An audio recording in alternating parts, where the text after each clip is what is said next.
चाय के प्याले पर हुई बातचीत में पता चला कि अब तो आसपास के कस्बों के लोग ढाबे में खाना खाने आने लगे हैं, यानी ये भी फील गुड।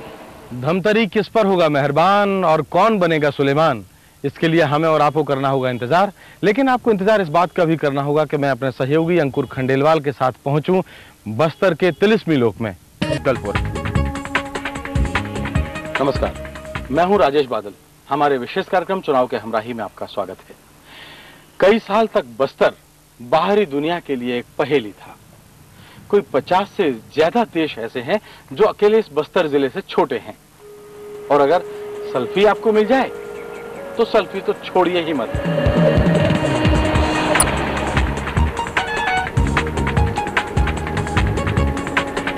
बस्तर की इस केशकाल घाटी पहुंचने तक सेल्फी के बारे में हम बहुत कुछ सुन चुके थे। आखिर जगदलपुर से पहले एक गांव में सेल्फी के विशाल पेड़ के दर्शन हुए। रिश्ते नाते तय करने हो या कोई खास मौका हो, हर काम सेल्फी के जाम के सहारे होता है। जाहिर है चुनाव भी सेल्फी के बगैर पूरे नहीं होते। चुनाव में कई सूबे से निकल जाते हैं, सूबे थोड़े बहुत लेके सेल्फी और चुनाव प्रचार करने पूरे चले जाते हैं गांव में, और थोड़े से थकान इससे क्या कमजोरी महसूस होता है, और आके फिर शाम को फिर सेल्फी ले लेते हैं, पी लेते हैं उतार के। इससे क्या है, दिन भर गर्मी धूप से ये थके मांजे रहते हैं और ये थोड़ी देर आराम से नींद फील गुड होता है, सो जाते हैं और फील गुड हो जाता है।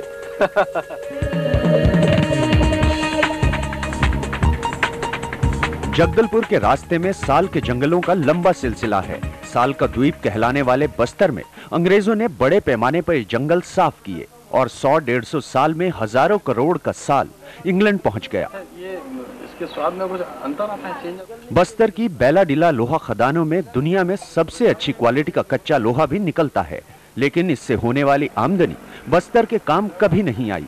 इस बार चुनाव में ये भी एक मुद्दा है। पर्याप्त होना चाहिए। आज भी आप मेन जगह देख रहे हैं, कई जगह आज भी पहुंच ही नहीं है। रोड बने हैं तो पुल पुलिया नहीं है, शिक्षा के सुविधा जो होना चाहिए नहीं है, स्वास्थ्य के सुविधा नहीं है। आज मैंने पेयजल के लिए कई जगह नलकूप नहीं है। आप माने यहाँ आदिवासियों का अपनी मांगे उठाने का तरीका भी निराला है। वो इसके लिए सड़कों पर उतरते हैं तो अपनी परंपरागत पोशाकों में नाचते गाते हुए। हालांकि इन आदिवासियों से बात करने पर मन उदास हो गया, क्योंकि इन्हें ना तो चुनाव का मतलब मालूम था, ना ही वोट का। चुनाव का मतलब क्या होता है मालूम है? नहीं। हाँ। अच्छा, क्या इसमें वोट डालने से क्या होता है मालूम है? वोट डालने का मालूम है? मालूम है। क्या होता है? सरकार को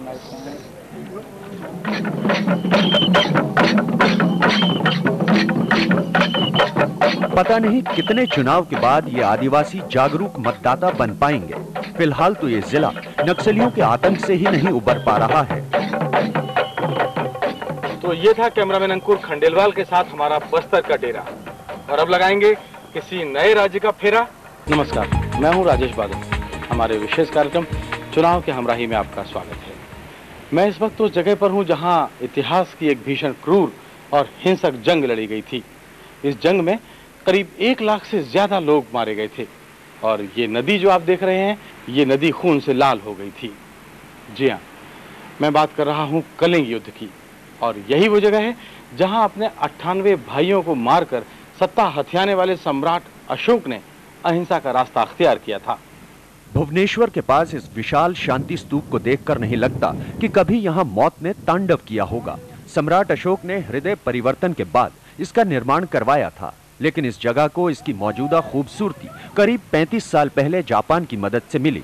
यहाँ आने वाले सैलानी पहाड़ी पर ठंडी हवाओं के बीच शांति महसूस करते हैं। हालांकि ज्यादातर लोग इस स्तूप के इतिहास से अनजान हैं, लेकिन कुछ इसके जरिए आज के नेताओं को नसीहत देना भी चाहते हैं। कोई मिनिस्टर बनना चाहता है तो कोई बड़ा सीईओ बनना चाहता है, कोई पैसा कमाना चाहता है तो कोई पावर लेना चाहता है। तो ये अपना अपना जो अचीवमेंट जो रूट है, वो जो अचीव करने के बाद ultimately you came to this earth without anything and you go back without anything. स्तूप के नीचे अशोक का ऐतिहासिक शिलालेख भी आज के नेताओं के लिए एक सबक है। इसमें कहा गया है, सभी देशवासी मेरी संतान है और मेरी इच्छा है कि मेरी संतान इस लोक और उस लोक में सुख शांति से रहे। इसलिए मैं ये व्यवस्था करता हूँ कि सब समय और सब जगह, चाहे मैं कहीं भी हूँ, भोजन करते हुए, परिवार के साथ, सोते हुए, किसी गुप्त जगह पर, सफर में या सैर पर, जनता के हित की सूचना मुझे फौरन दी जाए। मैं हर जगह प्रजा का काम करने के लिए उपलब्ध हूँ। शिलालेख के पास ही दया नदी का शानदार किनारा है। उड़ीसा की तेज गर्मी में भी नदी किनारे बेहद ठंडक थी, लेकिन जब हमने यहाँ के शिव मंदिर के पुजारियों से चुनाव का जिक्र किया तो वो नेताओं पर गर्म हो उठे।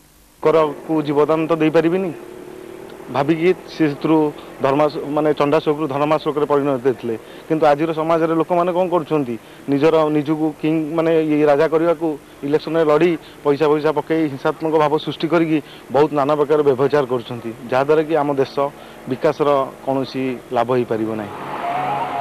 धौलीगिरी के पास ही है पीपली का रंगारंग बाजार, जो एप्लीक यानी कपड़ों पर हाथ के सजावटी काम का देश में सबसे बड़ा बाजार है।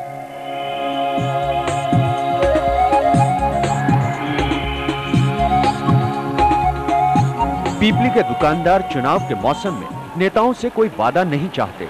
इनका कहना है कि नेताओं के वादे कभी पूरे नहीं होते, लिहाजा जो तकदीर से मिल रहा है ये उसी में संतुष्ट हैं। हम लोग का ये जो ये माने यूनिवर्सल ट्रूथ, ये जब तक सूरज चांद रहेगा तब तक ये आपली कुछ चल रहेगा। कैमरामैन अंकुर खंडेलवाल के साथ हमने देखी पीपली के इस छोटे से रंगारंग बाजार की रौनक। राजेश बादल हमारे साथ हैं।